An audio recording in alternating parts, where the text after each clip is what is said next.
Welcome to another episode of the FixerBrazil Podcast, the show where we talk to producers, filmmakers, and creative directors about their work around the world and also filming here in Brazil.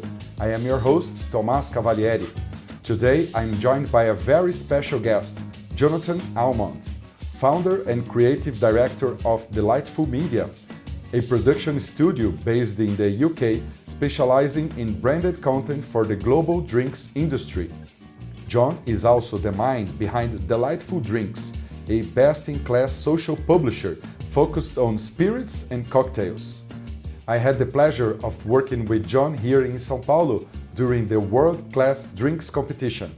John, welcome to the FixerBrazil Podcast. Thank you for having me. Let's start from the beginning. How did you first get into the world of media production and what led you to the branded content? Oh, I actually studied politics at university, but I always wanted to work in television. So after I graduated, I started trying to get jobs in TV and eventually got a job as a runner at a production company in London called Vera, who made a lot of political comedy type programs. Did that for about a year, and then I left to work on a new online drama called Kate Modern, which was on Bebo, which doesn't exist anymore. And it was an interactive drama, so we would create daily episodes, but the audience could interact with us, with the characters, via Bebo. And then I went from there to Endemol. I did some more digital specific projects across Facebook and other digital platforms. And then I worked on Big Brother, the reality show on Channel 4 back then. I used to do digital content and social media for Big Brother. And then I went from there to another production company and did programs like The X Factor and Britain's Got Talent and The Apprentice, usually on the digital side, so digital content and strategy and social media. And then in 2014, I was hired by Jamie Oliver, the celebrity chef, to launch a new YouTube channel for him called Drinks Tube, which was sponsored by Bacardi. So that was how I went from TV to drinks. I did that for 2 years, and then I left to set up my own company called Delightful Media in 2016, initially as a food and drink focused production company, so producing branded content for food and drink companies. But then in the last 3 or 4 years, we've gone exclusively into drinks, because that's the network that we've built around drinks, and that specialism in drinks and spirits and cocktails. Can you talk a little bit more about the launching of Delightful Media? How did you had a vision of this market and to create branded content?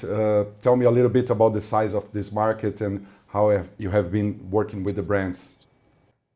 So the industry's changed a lot, but I saw when I was at Jamie Oliver the opportunity to work with brands. Brands obviously want to access the audiences that come with certain talent or certain channels. But because of the way that project was run, it was sponsored by Bacardi. So Bacardi was kind of the core partner of that project. And I saw opportunities to work with more brands, to do different types of content, to work with more talent. So that's why I left with a couple of colleagues at the time to set up Delightful, because we saw an opportunity to do more in that space and to have that specialism and to come from those backgrounds that we had. Tell me a little bit more also about your work with Jamie Oliver's Drink Tube, because it was not exactly the beginning, the very first beginning of YouTube, but it was the beginning of this social media and all the stuff that we live today. It was one of the most fast-growing drinks channel in Europe. And what was the vision behind this project and what made it so successful? So Jamie already had his food-focused channel called FoodTube, which was initially funded by YouTube themselves, and they were trying to get big media companies onto the platform to move away from people just going to YouTube for cat videos, but instead to bring real value in terms of investment in content and professionally produced content, which has obviously been hugely successful and continue to this day. So Jamie had FoodTube, but Bacardi saw the opportunity to use Jamie as a kind of accessible route into cocktails, because back then, 2014, cocktails were still seen as quite exclusive. They were not necessarily things that people thought they could make at home. Yes, they'd go to a bar and drink a cocktail, but people didn't really make drinks at home back then to any great level. So Bacardi saw the opportunity to give Jamie that brief of, you've done it for food, you've made cooking accessible, people are cooking in their kitchens. How do we make them see cocktail making and mixology in that same way? So how do you break down those barriers of people saying, yeah, I can make a cocktail, I can make a mojito, I can make a daiquiri, whatever it might be. Jamie and the people that we recruited to help us tell those stories would make it easy for consumers at home to make drinks. I think it was a little bit ahead of its time, because more and more people are doing it now, but it was relatively kind of revolutionary at the time that people would make that sort of content for YouTube. And how did your work in the mainstream television, like Big Brother and The Apprentice, how did this early experience shape your approach to storytelling and production? Well, I think what it gave me working in TV was a really good grounding in editorial rigor and the importance of storytelling and the value in storytelling, but also the importance of having formats and making things accessible to the audience. So how can you create something that doesn't live once, but is a repeatable format? And that's something that I still do to this day. So whenever I'm creating content, whether it's for brands or whether it's editorial content, you're always thinking about how repeatable is this idea as a piece of content, and how can we turn it into a series, or how can we make something that the audience recognizes and comes back for because they understand how that particular format works. Got you. And this brings us to your new project, which you have just launched, actually you're launching right now, which is At the Bar. Oh my gosh, yes. It's cold. Oh yeah. Are you just chomping at the bit to put it in your mouth? Very, very smashable. Tell me a little bit this project. So it's so fun, it's so interesting, and you'll talk about the brands with interesting people. What is new about it, and what do you bring from your previous experience? I'll talk a little bit about Delightful Drinks. So At the Bar is a new series that we're launching through Delightful Drinks. So Delightful Drinks is our owned channel on Instagram. Delightful Media started in 2016. Delightful Drinks started towards the end of that year because we were doing a lot of work with influencers and matching brand briefs to influencers. And we realized that there was an opportunity for us to be that influencer because we had that background in Drinks Tube and beyond. So we launched, initially it was on Facebook and then Instagram. We launched a channel called Delightful Drinks, where Drinks Tube was all about getting consumers to make drinks at home.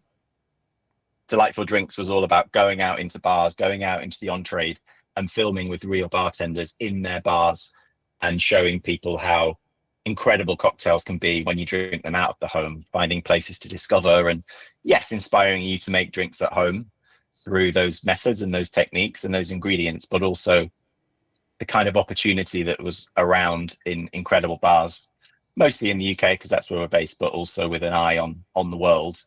And we've deliberately wanted to appeal to both consumers and people who are discovering drinks, but also to professional bartenders, because bartenders are inspired by other bartenders.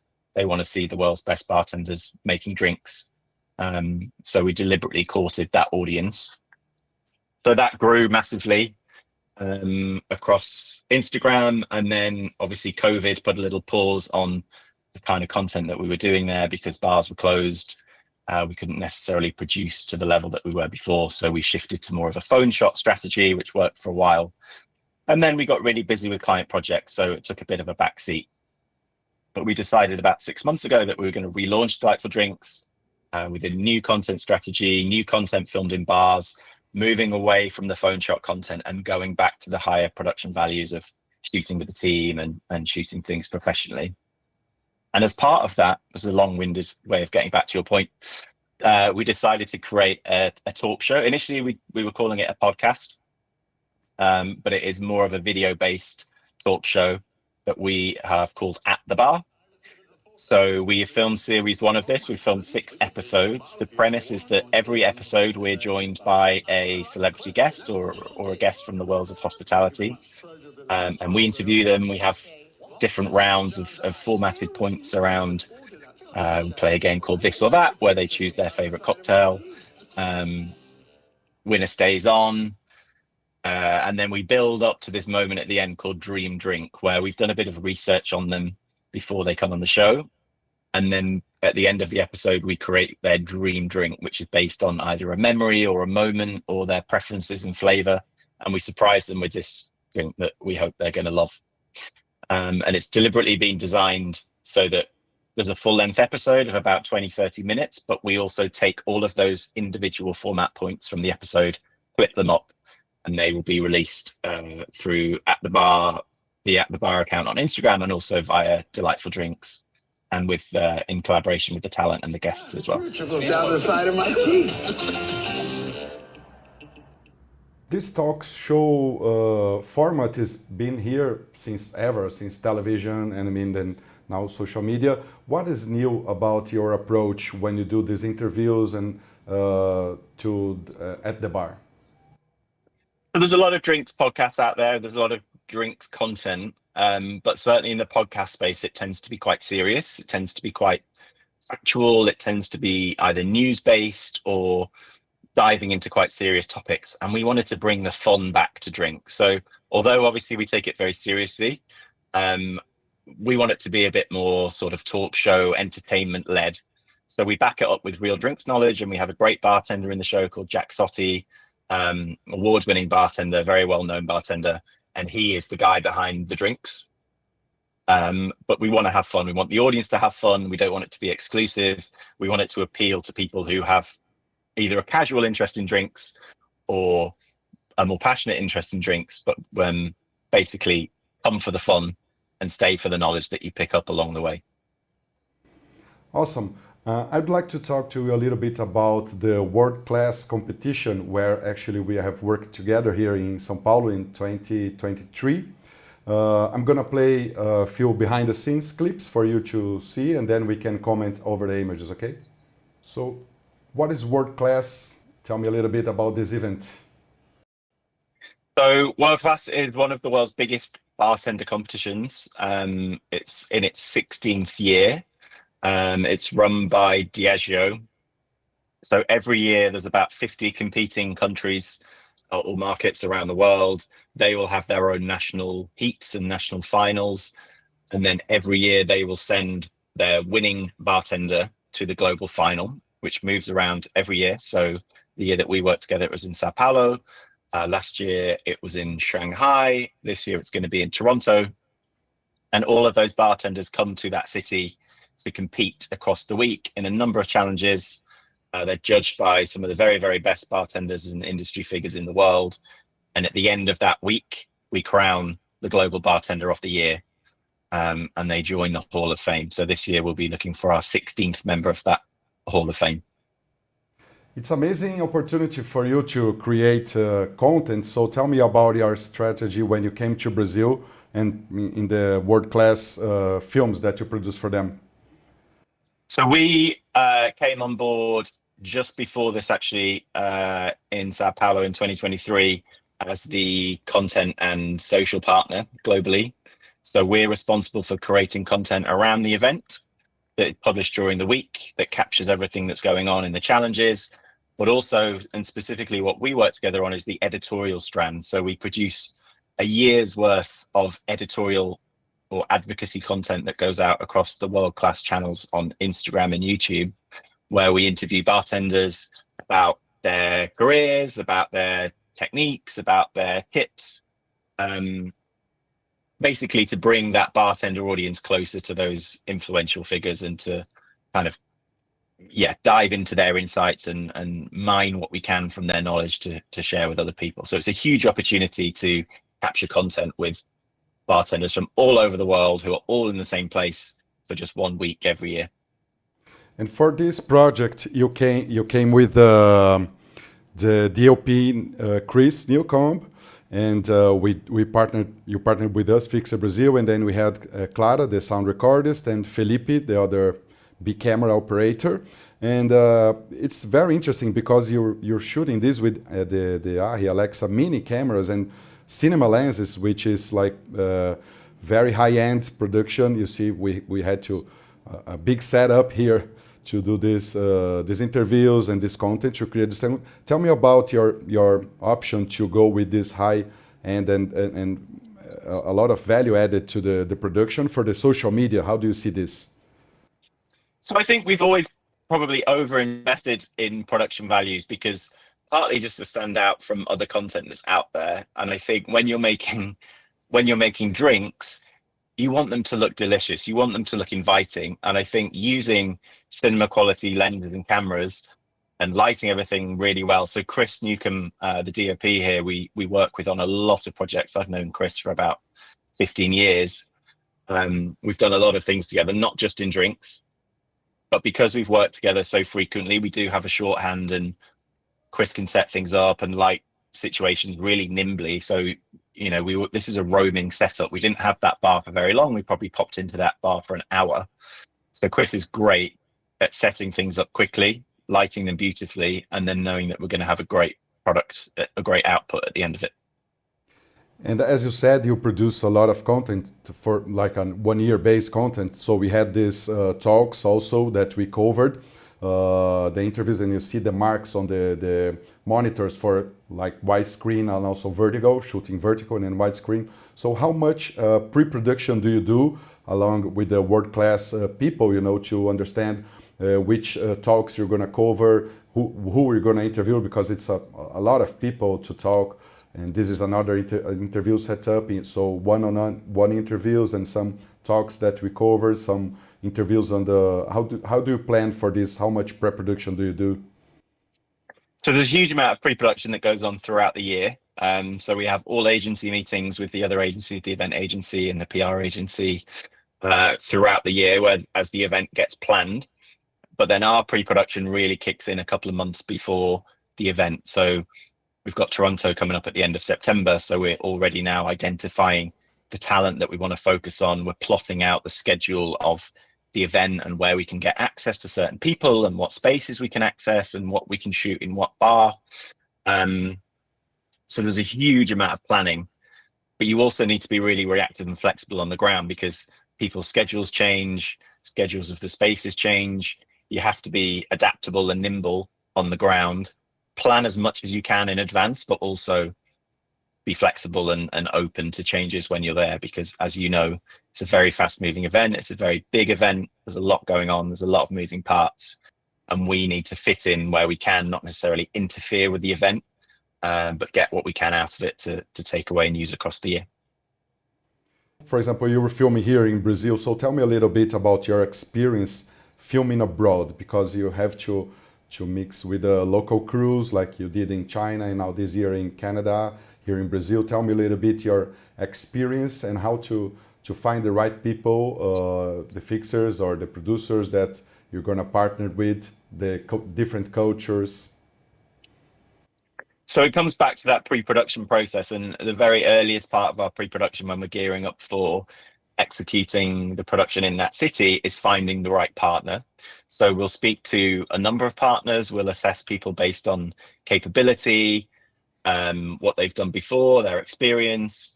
Also budget, of course, is a huge one because it needs to be within budget. People operate at different price points. And we also need to find a partner that we can get on with and that we know we're going to have flexibility with, which is exactly why it was so good working with you and your team, because we had a great way of working that you appreciated how flexible it needed to be and how nimble it needed to be. And similarly in Shanghai, we worked with an incredible production company in Shanghai. We whittled it down from, I would say, probably 6 to 8 different potential partners. And in the end, we found one that was just perfect. And the execution in Shanghai was awesome as well.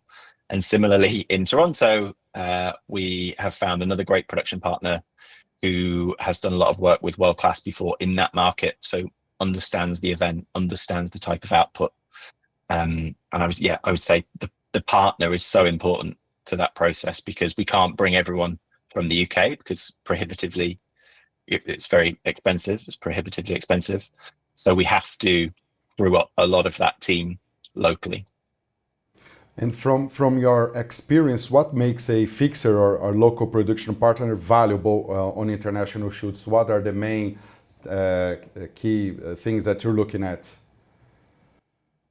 I think one thing is network. So we don't have necessarily that network in that country or that city. So we rely on that partner to bring their network. So if we need a soundie or a camera op or a specific piece of technology or even a specific person, they will be able to make that outreach if they don't already have them in their network. So we vet the key partner, and then the partner vets the crew.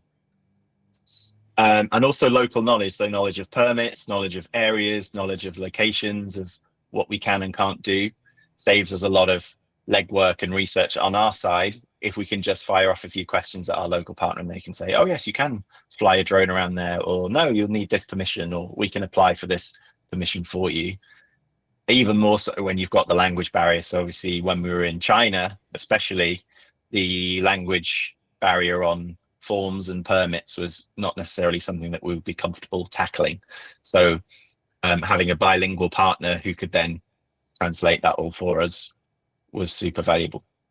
As a director and producer, how do you balance the storytelling with the brand goals, especially when working with these high-end clients and a niche like spirits and cocktails? How is the balance between the storytelling and the goals of the brands? It really varies depending on the client and the brief. I think what I especially love about World Class is that it's bartending in general, it's advocacy. We do share brand stories, and we do feature the Diageo portfolio across the content, certainly when it's recipes, but we're also just interviewing bartenders about their careers and their lives. What I always say to brands is that on branded content, you need to be appealing to the audience. You need to effectively think like a publisher, or you need to think about how and why you should access that community and what's the value to that person, that consumer you're trying to reach. How can you bring value to them so that they engage with that piece of content or share that piece of content?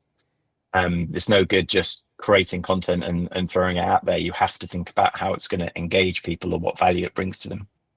There's another topic which is like trending now, which is AI tools. So I'd like to hear your approach on using AI now, and also with the changes in social algorithm all the time. How do you see the branded content landscape evolving in the next years with these social media algorithms and AI taking place? So in terms of algorithms, I mean, I've been working in social media for about 20 years now, and it changes constantly. It used to be that you had a Facebook news feed, everything would appear in chronological order. Obviously, it's very, very quickly changed to being prioritized based on people's interests. So I've been dealing with adapting to algorithms for 20 years, and it's never predictable to say this is going to work or this is going to happen or focus on this. I think you do what you can in the moment, but chasing algorithm changes is, you're never going to get ahead of it. It's always just being adaptable to what comes in because it's very unpredictable. And in terms of AI, we find it very, very useful on the production side and also on the social copywriting side in particular. So where you're stuck for a word or you can't think of the phrase or you want to polish something, that's when I think AI can be really useful. I think the kind of pitfalls of AI, the new entrants into these industries coming through and being over-reliant on AI, not being able to necessarily define a tone of voice themselves and to write in a tone of voice, but having AI do everything for them. I do worry that we're going to have a loss of skills across the industry as people come in and only can use AI to do it. I think using AI as support and as a tool, but being able to shepherd it and manage it yourself is where the real value is, to avoid everything sounding the same or becoming a sea of AI generated copy is not good for anyone. Sure, yeah, we are all discovering this together, right, in this new path. And I want to just recap a little bit on an overview of your career, like from these projects that you have worked. Which were the most rewarding or challenging projects that you can tell us a short story for the producers and for the people who work in the film industry and branded production videos to learn something from some experience that you had in the past? Okay. I think one of my top tips would be to work in an industry that you are passionate about, because I only discovered the drinks industry through that Jamie Oliver project, and I didn't know about working in that industry before then. But I found the people are great, the stories you can tell are great. It's just a fun industry to work in. And then if you're working in something fun, you don't mind as much the long hours or the stress, because at the end of it, you've got something that you're proud of. But there's one particular project that I've really loved over the last few years, which is a documentary series that we've made with Compass Box. Compass Box are whiskey makers based in London, but they blend Scotch whiskies, and they have this product called Hedonism, which was the first whiskey that launched their business. But because they were reliant on these old stocks of whiskey, they couldn't necessarily keep producing the same product to the same standard. So what they decided to do was change Hedonism to a limited annual release, where every year the recipe would be reformulated slightly differently, and it would be released as a limited edition for that year. And along with that, the original bottle had an image of a woman on the label.